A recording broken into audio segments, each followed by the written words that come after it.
नमस्कार विद्यार्थी मित्रांनो, माझे नाव विद्या आहे। मी इयत्ता 8वी मध्ये शिकत आहे।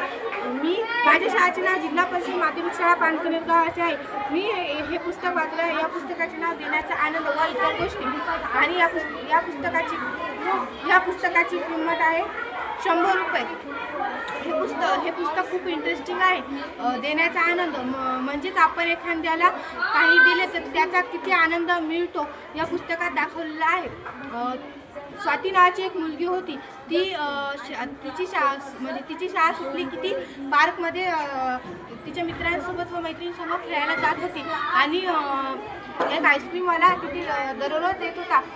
स्वाती तिची मैत्री व मित्र थोडे पैसे घेऊन जात होते व आईस्क्रीमवाल्याची बेल वाजली की ते आईस्क्रीम घेण्यासाठी पळत जात होते। एके दिवशी स्वातीच्या सर्व मित्रांनी पैसे आणले व तिने सुद्धा आणले होते आणि बेल वाजताच ते सर्व गाडीच्या दिशेने पळाले। परंतु तिथे एक गरीब घरातली मुलगी होती, खूप गरीब होती। त्या पार्कमध्ये ती बसलेली होती आणि ती आईस्क्रीमच्या गाड्याकडे बघत होती आणि तिच्या चेहऱ्यावर असं वाटत होते की तिला आईस्क्रीम खाण्याची खूप इच्छा आहे, परंतु तिच्याकडे तेवढे पैसे नव्हते। तर स्वातीने आईस्क्रीम घेतली आणि ती त्या लहान मुलीला दिली। त्या लहान मुलीला पहिल्यांदा खूप भीती वाटत होती, परंतु तिने ती आईस्क्रीम घेतली आणि खाल्ली। तिला खूप आनंद झाला आणि ती लहान मुलगी स्वातीला धन्यवाद म्हणाली। तितक्यात तिची मैत्रीण आली व स्वातीला म्हणाली, स्वाती तू असं का केलंस, तुझी आईस्क्रीम तिला का दिलीस?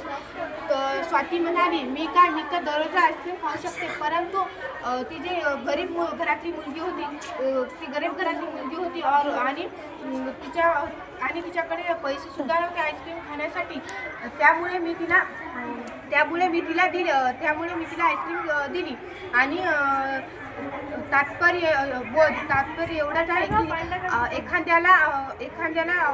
आपण एखाद्याला काही दिलं त्याचा आनंद वेगळाच असतो। आणि हिच्यात खूप गोष्टी आहेत। दुसरी गोष्ट आहे धैर्यवान मीनाच्या आई वडील शेजारच्या कराळे परिवारासंग एका पार्टीमध्ये गेले होते आणि मीना एकटीच घरी होती आणि ती खूप बोर होत होती। तिला असे वाटले की आपण पुस्तक वाचावे आणि ती तिच्या बेडरूममध्ये जाऊन पुस्तक वाचत होती। तोपर्यंत तिला जळाल्याचा खूप वास येत होता।